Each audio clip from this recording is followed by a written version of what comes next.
안녕하세요, 정크입니다. 오늘은 오징어 게임 시즌2에 대해서 한번 이야기를 해보려고 하는데요. 이정재, 성기훈이 오징어 게임을 맡기 위해서 다시 한번 오징어 게임에 뛰어든다. 이게 전반적인 스토리고, 이제 밖에서는 성기훈의 조력자들이 이 오징어 게임이 어디서 열리고 있는가, 요거를 추적하는 이야기가 있고, 또 앞서 말한 것처럼 오징어 게임 안에서 시즌1처럼 이 오징어 게임에 참가한 각각의 기구한 사연들, 이런 것들이 얽히면서 여러가지 인간 군상들이 나오게 되는 그런 내용이죠. 그리고 여전히 이 오징어 게임다운 여러가지 게임들이 준비되어 있고요. 먼저 여러가지 이야기를 해보기 전에 이걸 모르시는 분들이 있어서 언급하고 넘어갑니다. 뭐냐면 시즌2가 시즌3랑 동시에 촬영이 됐어요. 시즌2 엔딩 때 잉? 여기서 끝난다고? 라고 하시는 분들이 꽤 많았거든요. 바로 이어지는 내용이 다음에 나올 거라서 전체적인 이야기의 중간까지 왔다 라고 보시면 되겠습니다.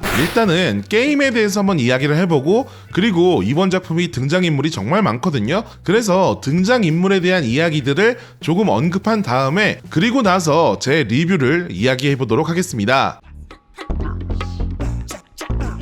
이번에는 어떤 게임들이 나오냐? 바로 빵과 복권으로 시작을 합니다. 이게 어떤 거냐면, 공유가 탑골공원에 빵과 그리고 긁지 않은 복권, 이 두 가지를 노숙자에게 내밀어요. 그러면은 노숙자가 이 둘 중에 어떤 걸 고를 것인가, 이걸 보는 건데, 이거는 여러분들이 예상하셨듯이 대부분 복권을 선택합니다. 눈앞에 있는 작은 행복과 만족감에 머물지 못하고 한탕주의, 이런 것들을 꿈꾸는 사람들을 비판하는 내용을 버무려낸 그러한 게임이 먼저 등장하게 되고, 이걸 통해서 공유가 사람들을 막 비판하고 비웃는 그런 내용이 나오게 되는데, 어찌 보면 이 모든 게임이 뭔가 엄청난 대의 명분이 있는 것 같지만, 사실은 이 돈 있는 자들, 가진 자들이 벌이는 어떤 유희에 불과하다, 이런 것들을 되게 압축적으로 보여주는 그런 게임이라서 이 빵과 복권이 이 오징어 게임의 축소판이라고 생각할 수 있겠어요. 그 다음에 공유가 자신을 쫓고 있던 사채업자 일행들에게 보여줬던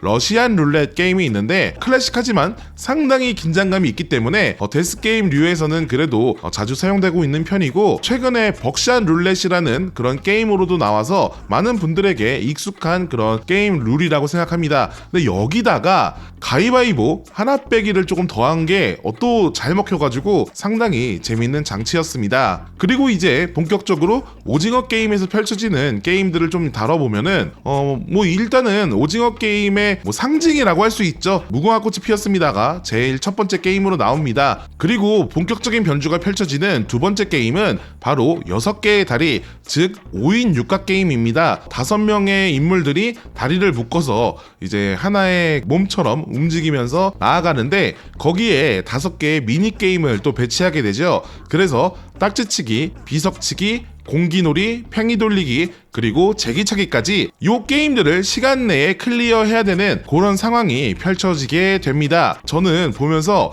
이거 너무 대놓고 굿즈를 노린 거 아닌가 라는 생각을 했어요. 요 놀이만 딱 세트로 발매하면은 여러분들이 얼마 뒤에 설이잖아요. 설날에 이 조카들 아니면은 아들 딸들과 요 놀이들 하면서 즐거운 시간 딱 보낼 수 있는 그 세트거든요. 그래서 요런 걸 좀 노리고 나온 게 아닌가, 이게 좀 노골적으로 보이는 그런 게임 구성이긴 했는데, 그래도 저는 어릴 때 다들 하던 거여서 너무 반가웠어요. 특히 그 팽이 같은 경우에는 이 줄을 감아서 돌리는 그런 팽이거든요. 공기놀이도 이제 대부분 학교 뒤에서 친구들끼리 이렇게 막 열심히 했던 거라서 상당히 반가움이 있었습니다. 그리고 미니게임을 클리어해가는 과정이 있어서 운동회를 보는 느낌이 있었거든요. 소수자 캐릭터들끼리 뭉쳐있는 그 팀이 잘 하길 바라면서 사람들이 막 응원해주는 장면은 운동회 같은 데서 볼 수 있는 그런 페어플레이 문화라고도 생각을 해서 그런 분위기가 또 재밌더라고요. 그리고 무엇보다 이런 체육대회나 응원에 잘 어울리는 노래죠. 마왕 신해철의 그대에게, 이 무한궤도 때의 노래인데, 요게 또 흘러나오면서 전 세계 사람들이 마왕의 노래를 듣는구나, 요것 때문에 저는 또 감동이 좀 있었어요. 그리고 세 번째 게임은 이제 짝짓기 게임이죠. 둥글게라는 우리 이제 전통 동요가 나오게 되는데, 요것도 좀 재밌는 포인트였어요. 요즘 이 로제의 아파트가 또 유행하면서 우리나라에서 자주 유행하는 노래들과 이런 운율들, 그리고 동작들 이런 것들이 좀 유행하잖아요. 근데 이게 둥글게도 그런 쪽으로 좀 잘 커질 수 있겠다라는 생각이 들어서 그런 부분에서 꽤 즐겁게 봤고요. 이 앞에 내용이 아까 말한 것처럼 서로 응원하고 페어플레이를 하고 팀워크를 다지는 게임이었기 때문에 그 팀워크를 분산시키고 서로에게 불신을 심어주기에는 딱 좋았던 게임이 아닐까 싶어요. 여러분들도 뭐 MT나 아니면은 여러 가지 뭐 그런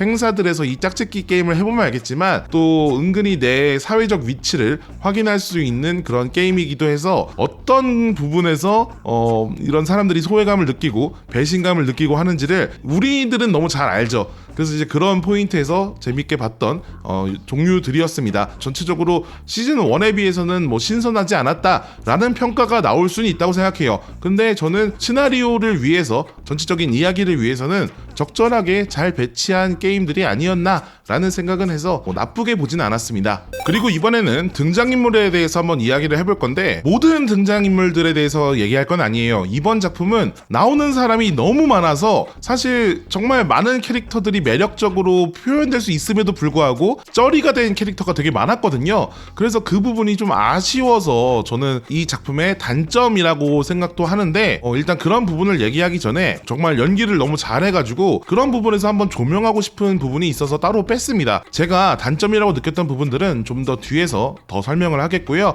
어쨌든 뭐 전반적으로 배우들이 자기 역할들은 다 해냈다라고 생각을 하는 편입니다. 특히 논란의 중심에 있는 최승현 탑 같은 경우에도 캐릭터 자체가 되게 붕 떠있고 약쟁이 캐릭터로서 좀 막 겉도는 느낌이 없지 않아 있는데 저는 이게 감독님이 노린 수라고 생각해요. 어쨌든 뭐 그런 부분에서 감독님의 오더는 충분히 잘 소화한 것 같다라는 느낌으로 봤습니다. 일단 만장일치 그리고 전 세계적으로 주목받을 것 같은 캐릭터는 딱지남 이 공유 캐릭터가 초반에 되게 강렬하게 분위기를 잡아줘가지고 1화에서 이 공유의 모습만 봐도 와 공유 미쳤는데? 공유도 이런 연기가 좀 되는구나 라는 생각 때문에 몰입감이 확 높아졌을 거라고 생각합니다. 그리고 저는 이 작품에 상당히 많은 감초 역할들, 조연들 중에서도 가장 빛났던 캐릭터는 정배 역할이라고 생각해요. 정배 역할의 이서환 배우님이 저는 MVP 최고라고 생각하고 있습니다. 정말 너무 그 이정재 씨랑 찐친 바이브가 나는 거예요. 특히 그 밤새면서 망 볼 때 둘이 옛날 이야기하면서 약간 티키타카를 주고받는 그 장면은 꽤 재밌었습니다. 그리고 세 번째로 이 작품에서 가장 큰 역할을 하고 있는 캐릭터는 이병헌이라고 생각합니다. 이제 황인호죠. 프론트맨 그리고 어떻게 보면 게임 마스터의 위치에 있는 그 캐릭터가 직접 게임에 참가하게 되는데 이게 전반적으로 무리에 이렇게 묻혀있을 때는 잘 드러나지 않아요. 근데 자신의 존재감을 드러내야 되는 순간들이 있거든요. 특히 이제 후반에 언급할 투표하는 그 장면들마다 어떤 선택을 할지 모르게 되는 배트맨의 조커같이 이 작품에 여러 가지 혼돈을 야기시키는 판을 흔드는 역할 이런 것들을 너무 잘하고 있어서 그런 여러 가지 시너지들이 황인호 캐릭터 그리고 이제 이 오영일이라는 캐릭터 이거를 되게 돋보이게 만들어줘서 등장인물과 배우들의 연기를 이야기할 때는 이병헌 씨를 꼭 이야기하고 넘어가야겠다라는 생각을 했었습니다. 자, 그러면 본격적으로 뭐 이 작품 어떻게 봤는지를 알려드리도록 할게요. 첫 번째 장점은 성공의 냄새가 많이 나더라고요. 그러니까 초반부터 돈을 많이 쓴 티가 나는 그런 장면들이 많이 나왔습니다. 약간 감독님이 하고 싶은 장면들을 다 했구나 라고 느껴지는 것들이 있었어요. 특히 뭐 총격신이라던가 모텔에서 무슨 존윅의 그런 특수한 뭐 약간 벙커를 보는 것 같은 그런 느낌의 이런 공간들 그리고 여러 가지 장소에 대한 로케이션, 바다 위 촬영 이런 것들이 전체적으로 시즌 1보다는 세계관을 확장시키고 아까 말한 것처럼 뭐 CG나 돈을 좀 발라가지고 만든 그런 표현들이 꽤 많이 있는 것 같아서 저는 그런 부분에서 좀 시즌 1보다 더 다채롭다라는 느낌을 받은 것 같아요. 그리고 또 칭찬하고 싶은 부분은 템포인데 저는 사실 시즌 1이 그렇게까지 재밌진 않았어요. 그러니까 저는 전 세계적인 이런 인기 인기를 얻을 거라고 보진 못했거든요. 시즌 1을 보면서 좀 처지는 구간들이 많이 있었고 하차하고 싶은 마음이 막 피어오를 때 깐부가 등장하게 되면서 약간의 그런 심파들로 그런 단점들을 막 상쇄해 가면서 마지막까지 좀 달려갈 수 있는 원동력을 얻었다고 생각하거든요. 그래서 이제 그런 부분에서 시즌 1에 대한 평가가 좀 아쉬운 구석이 이런 작품 진행의 템포였어요. 좀 느리기도 하고 좀 지루한 구간도 생기고 이렇게 생각을 했었는데, 이번에 시즌2는 아까 말했던 공유가 등장하는 부분이나 아니면은 뭐 여러 가지 장치들이 계속 튀어나오면서 좀 지루함을 많이 덜어냈다라는 생각이 있었습니다. 그나마 전체적으로 놓고 보면은 5화 초반에 이제 그런 두 번째 게임이 끝나고 그 다음을 위해서 감정적인 빌드업을 쌓아갈 때 그때 살짝 지루하다고 느끼긴 했는데, 그거 빼면은 뭐 다 전체적으로 속도감도 좋았고 지루하진 않았다. 또 마지막으로 제일 잘했다고 생각하는 거는 이 투표 부분입니다. 그러니까 오징어 게임의 제일 크게 바뀐 룰이죠. 이제 이번에는 매 게임이 끝날 때마다 투표를 새롭게 해가지고 정말 할지 안 할지 고 스톱을 정하는 그런 투표 게임을 이제 중간중간에 진행을 하게 되죠. 이게 아까 말씀드렸던 것처럼 이병헌이라는 어떻게 보면 되게 조커 같은 캐릭터가 있기 때문에 그 캐릭터가 어떤 선택을 할지, 그리고 다른 캐릭터들도 이전에는 찬성을 했지만 그 다음에 반대를 할 수 있고 그 전에 반대를 했지만 찬성으로 돌아갈 수 있는 그런 사람의 여러 가지 심리적인 요인들이 어떻게 작용하는가를 매번 새롭게 보여주기 때문에 상황에 맞춰서 사람이 이렇게 변할 수 있구나 라고 생각이 드는 여러 가지 그런 심리 게임들, 그리고 정치적인 요인들이 뭔가 이 시국에 좀 잘 맞는, 그리고 여러분들도 보면서 이런 이야기도 있네 하면서 좀 공감할 수도 있는 그런 코드들을 상당히 많이 넣었다고 생각해요. 그리고 내가 어느 시점에 있느냐에 따라서 어떤 사람은 되게 이상주의자로 보이고 이기적인 사람들로 보이기도 하고, 그런 요소들을 이 투표로 만들어낸 것 같아서 꽤 재밌게 봤습니다. 그렇다면 마냥 또 재밌게 봤느냐? 그건 아닌데 단점들도 꽤 존재했어요. 그 중에 또 세 가지만 이야기해보면, 첫 번째로 대사가 정말 유치합니다. 최승현, 탑이 연기한 타노스라는 래퍼 대사는 너무 오글거려서 못 듣겠더라고요. 그러니까 뭐 래퍼라는 설정, 그리고 약 빨았다는 설정 때문에 붕 떠있거나 스웨그 넘치는 제스처 같은 것까지도 캐릭터라고 생각하면 넘어갈 수는 있어요. 근데 이제 되게 무의미한 거 있잖아요. 넌 내 노예야, you're slave, 막 이런 식으로 막 괜히 뒤에다가 계속 영어를 덧붙이는 그런 대사들이 너무 짜치더라고요. 그래서 이제 그런 부분들이 작품의 퀄리티를 좀 하향시키는 그런 요인으로 느껴졌고, 저는 좀 별로였어요. 엄청 나쁘다까진 아니지만 올드한 요즘 만드는 드라마 같은 느낌은 안 나는 대사 선택들도 좀 있어서 왜 이렇게 고리타분하지? 라는 생각을 했고요. 그리고 아까부터 지적을 했었지만 인물이 너무 많이 있습니다. 이게 정말 큰 단점인데, 전작은 참가자가 많이 있어도 집중적으로 다뤄주는 인물들이 몇 안 되다 보니까 그 캐릭터들에게 다 이입을 할 수 있었고, 그 캐릭터가 어떤 생각을 하고 있는지 이런 것들을 좀 파악하는 게 빨리 가능했는데, 캐릭터들에게 너무 샷이 분산되다 보니까 어느 하나에 집중하기 좀 쉽지 않았고, 성기훈이라는 캐릭터에게도 조금 마이너스였던 것 같아요. 물론 이것 때문에 이병헌 씨가 연기하는 황인호 같은 캐릭터들이 좀 더 묻어갈 수 있었던 포인트가 있었겠지만, 최기아 같은 정말 명품 배우들을 데려다 놓고 거의 대사조차 기억이 안 나는 그런 쩌리 역할을 시키는 거는 조금 아쉽지 않았나라는 생각을 해요. 물론 뭐 이런 것들이 시즌3를 위한 빌드업일 수는 있겠죠. 근데 시즌2에서 너무 많이 희생되다 보니까 그런 부분이 좀 아쉬웠다. 특히 박규영 배우 같은 경우에는 초반에 분위기나 막 목소리나 캐릭터도 좋고 되게 예쁘시다 막 이런 생각을 하면서 봤는데, 이게 후반에 이진우 캐릭터가 비중이 공기화되니까 같이 공기화되더라고요. 그래서 그런 부분에서 몇몇 캐릭터들은 좀 아쉬웠다. 그리고 또 황준호를 필두로 한 배 타고 다니는 사람들도 지루하다고 느끼신 분도 꽤 많이 계실 거예요. 그래서 이제 시즌 1 때도 황준호 캐릭터가 나오는 부분이 지루하다는 평이 좀 있었는데, 이번에도 또 마찬가지의 역할로 나오는 것 같아서 개인적으로는 아쉬웠고, 임시한 씨 같은 경우에도 연기 꽤 잘했는데 후반에 어떠한 사건이 일어나기 전까지는 기억도 안 나는, 오히려 앞에 나왔던 공유가 제일 기억에 남더라, 이런 단점이 존재하는 것 같았습니다. 세 번째 단점은 이 전 시즌에서 명대사죠.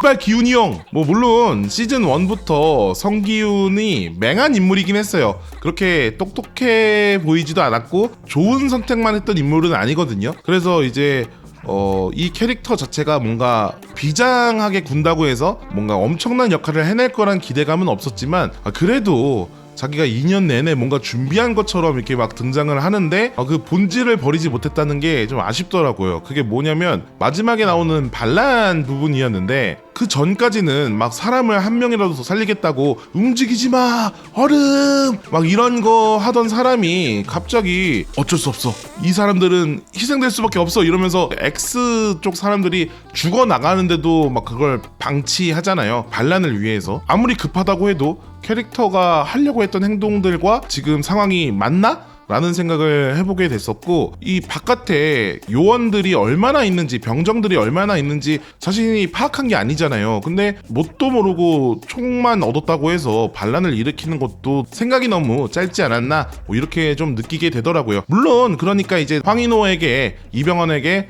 영웅놀이 재밌었냐 라는 식으로 일가를 받게 되지만 이 시즌2를 기다리고 또 기다렸던 사람들에게는 야 이렇게 허술할 수가 뭐 하는 거야? 라면서 이제 좀 답답함을 일으킬 수 있는 요소였다고 생각을 해요. 그래서 그 부분은 크게 단점으로 작용할 수 있을 것 같습니다. 그리고 뭐 요건 여담으로 아까 전에 그 대사들이 유치하다고는 하긴 했지만 그래도 밈이 좀 많이 나올 것 같은 부분들이 있었어요. 여러분들 뭐 아시겠지만 저는 이 게임을 해본 적이 있어요. 이거 해본 놈이 여길 또 왜 들어와? 이것도 이제 지금 많이 쓰이고 있잖아요.